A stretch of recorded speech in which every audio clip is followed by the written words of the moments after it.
ഞാൻ ബ്ലസ്സി സാജു. ഇത് കണ്ടോ ഫ്രണ്ട്സ്, ഇത് ഫൺ പറയുന്ന ഒരു പ്ലാന്റാണ്. നമ്മുടെ ഇൻഡോറും ഔട്ട്ഡോറും വെക്കുന്ന നല്ലൊരു പ്ലാന്റാണ്. ഇതിന് പ്ലഫി ചെടിയെന്ന് പറയും, ബുഷി ചെടിയെന്ന് പറയും.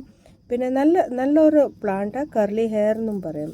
ഇതിൻ്റെ നിങ്ങൾ ഇത് കണ്ട കർലി പോലെ ഇതിൻ്റെ ഇല ഇരിക്കുന്നതാണ്. അപ്പോൾ ചില സ്ഥലത്ത് നിങ്ങൾ കർലി ഫണ്ണ് പറഞ്ഞാൽ മേടിച്ചാലും ഇത് ഇങ്ങനെ കിട്ടും. അപ്പോൾ ഇത് ഇൻഡോറും ഔട്ട്ഡോറും വെക്കുന്ന ഒരു ബ്യൂട്ടിഫുൾ പ്ലാന്റാണ്. പിന്നെ ഒരു ഇതുണ്ട്, നമ്മുടെ മിക്കവാറും വീട്ടിൽ നമ്മുടെ പെറ്റ്സ് കാണുകത്തില്ലേ. അപ്പം ഒത്തിരി ചെടി പെറ്റ്സിന് സൂട്ടബിൾ അല്ല. പക്ഷേ ഈ ചെടി അത്തരം ഒന്നും പെറ്റ്സിന് ശല്യം പെടുത്തിയിട്ടില്ല.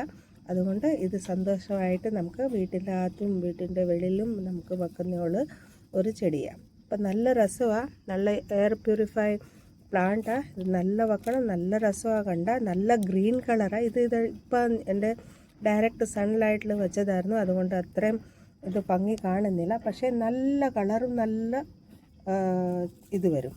പിന്നെ ഇപ്പം ഈ ചൂട് പോകാൻ നേരത്ത് ഇപ്പം മഴ വരത്തില്ലേ, അപ്പം നിങ്ങൾക്ക് ഒത്തിരി പ്ലാന്റ്സ് താഴെ നിന്ന് റെഡിയാക്കാൻ കാണും. അപ്പോൾ നിങ്ങൾക്ക് കാണാം, ഇതിനകത്തുനിന്ന് നിങ്ങൾ ഒത്തിരി ചെടി മെയിൻ ചെടി വിട്ടിട്ട് ബാക്കിയെല്ലാം വരുന്ന എല്ലാം ചെടി നിങ്ങൾക്ക് ഒത്തിരി ചെടി തയ്യാറാക്കാം. അപ്പോൾ ഈ മഴ സമയത്ത് പെട്ടെന്നാണ് ഇത് പിടിക്കുന്നത്. അതുകൊണ്ട് ഞാൻ അതാ ഒരു ടിപ്സ്, ഇത് നിങ്ങൾക്ക് ചെടിയെടുത്ത് നല്ലതായിട്ട് ഒത്തിരി ചെടി ആക്കാൻ റെഡിയാക്കാം. അപ്പോൾ ഇതുപോലത്തെ ഇതുണ്ട്.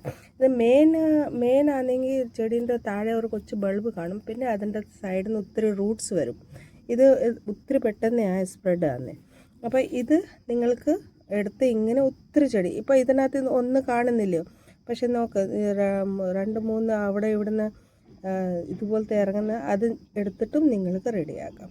അത് ഈ മഴ വരുമ്പോൾ നിങ്ങളിങ്ങനെ ചെയ്യണം. നല്ലൊരു രസമുള്ള ചെടിയാണ്. എനിക്ക് ഒരു ഫ്രണ്ട് തന്നത്, അതുകൊണ്ട് ഞാനിപ്പോൾ ഒത്തിരി പ്ലാന്റ്സ് റെഡിയാക്കി. അപ്പം നിങ്ങൾക്ക് ഇൻഡോറും വെക്കാം ഔട്ട്ഡോറും വെക്കാം. Thank you so much.